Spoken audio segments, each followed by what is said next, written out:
A mystery disease known as the gay plague has become an epidemic unprecedented in the history of American medicine. Now to growing concerns about the deadly coronavirus officially hitting the U.S. Here's what we know.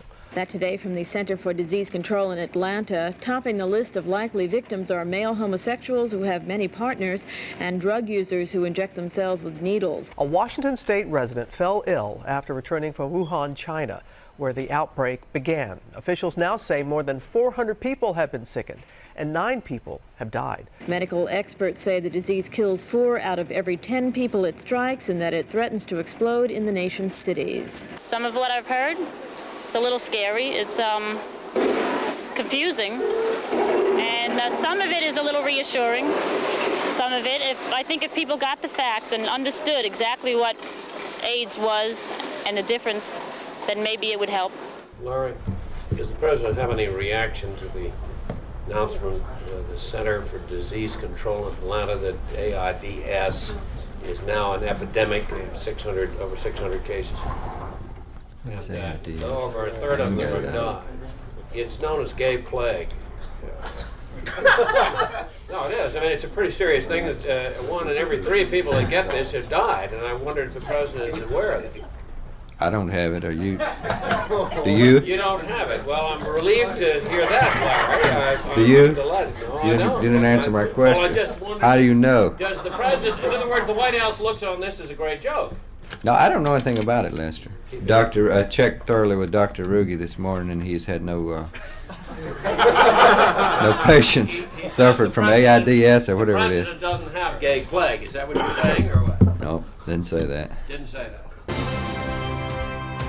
Good evening and thanks for joining us. Even if you aren't sick with the virus and don't know anyone who is, COVID-19 is beginning to disrupt lives around the world, well beyond the epicenter in China. From flight cancellations and travel restrictions to warnings of serious economic implications, millions of people are feeling the effects of what's become an international health crisis. There are now confirmed cases in at least 50 countries. It's going to disappear. One day it's like a miracle. It will disappear.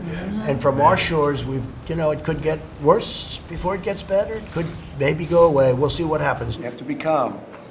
It'll go away. It will go away. Just stay calm. It will go away. We need a little separation until such time as this goes away. It's going to go away. It's going to go away. It will go away. You know it is going away.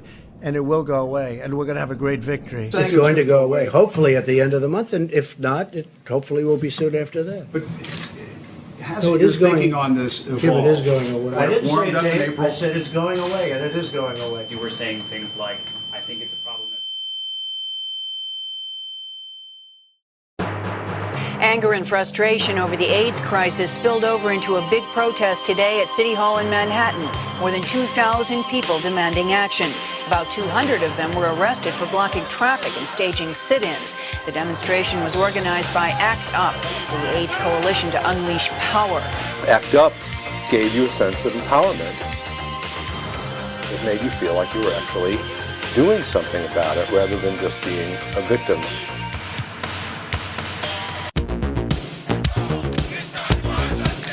When 150 people are arrested in front of City Hall in New York City, that's a front-page news story. And the fact that people are willing to get arrested and to be carried makes people stop and think, well, why are they willing to do that?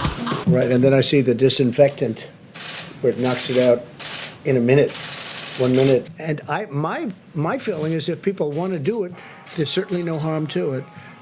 I would say do it, but use a scarf if you want, rather than going out and getting a mask or whatever. We're making millions and millions of masks. A group of people gathered at the state capitol protesting mandatory mask policies, despite medical professionals in Utah and around the world advocating for more precautions to save as many lives as possible. Some hospitals across the country are starting to overflow with patients who are infected with coronavirus.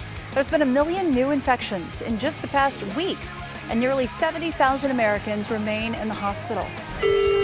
Almost every patient in here is on a ventilator, and their chance of beating the virus is slim. There are so many patients coming in right now that there's just not enough beds for them. Pretty much, yeah.